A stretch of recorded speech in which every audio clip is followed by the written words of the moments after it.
জন্ম নিলে মরতে হবে, এটাই চরম সত্য।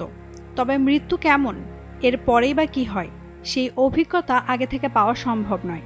এই কারণে জাপানে খোলা হয়েছে কফিন ক্যাফে নামের একটি সেবা, যেখানে অর্থ খরচ করলেই কিছুক্ষণ সময় কাটানো যাবে কফিনের মধ্যে। কফিনে শুয়ে জীবন ও মৃত্যু সম্পর্কে নিজেদের চিন্তাভাবনা ঝালিয়ে নিতে পারবেন জীবিত 実際に ব্যক্তিরা। 入ってみないとわからないことっていうのは কফিন ক্যাফে সেবাটি খোলা হয়েছে জাপানের চিবা অঞ্চলে ফুৎসু শহরে। কফিন ক্যাফের মালিক প্রতিষ্ঠান 1902 সাল থেকে জাপানের শেষকৃত্য সংক্রান্ত সেবা দিয়ে আসছে। এরই মধ্যে গত সেপ্টেম্বরে প্রতিষ্ঠানটির এক কর্তার মাথায় কফিন ক্যাফে চালু করার বুদ্ধি আসে। তাদের যে ভবনে শেষকৃত্য সংক্রান্ত সেবা দেওয়া হয় সেটিরই দ্বিতীয় তলায় গেলে পাওয়া যাবে এই ক্যাফে। তবে এই কফিনে শুয়ে থাকার অভিজ্ঞতা পেতে আপনাকে খরচ করতে হবে $14 সোনালী, সবুজ ও হলুদ মোট 3 ধরনের কফিন সেবা সেখানে পাওয়া যাবে। প্রতিটি কফিনই সাজানো ফুল সহ বিভিন্ন নকশায়, সেগুলো আরামদায়কও বটে।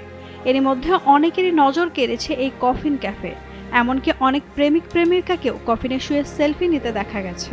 কফিন ক্যাফের পরিকল্পনা এসেছে 48 বছর বয়সী কিয়োতাকা হিরোনোর মাথা থেকে। তিনি বলেন, বেশিরভাগ তরুণ-তরুণী বিয়ে সম্পর্কে চিন্তাভাবনা করেন। সামান্য কয়েকজনকে মৃত্যু সম্পর্কে ভাবতে দেখা যায়। কফিন থেকে বের হওয়ার পর পুনর্জন্মের মতো অনুভূতি পেতে পারেন তারা।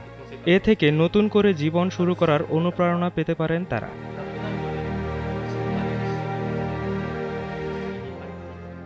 সামাজিক যোগাযোগ মাধ্যমে বেশ সাড়া ফেলেছে এই কফিন সেবা।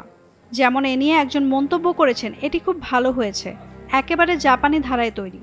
আরেকজন মজা করে বলেছেন, কফিনে শুয়ে থাকার সময় কি কফি পানের সুযোগ থাকবে?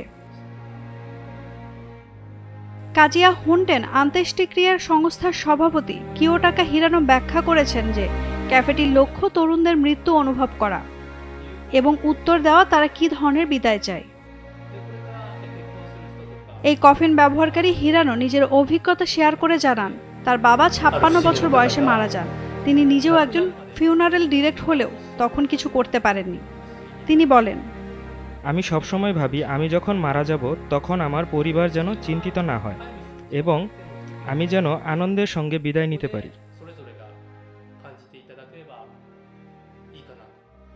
Naomi Nasrin, Daily Sun.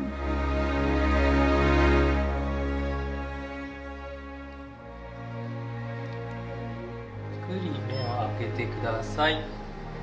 実際に入ってみないとわからないことっていうのはたくさんあると思うので、そういうの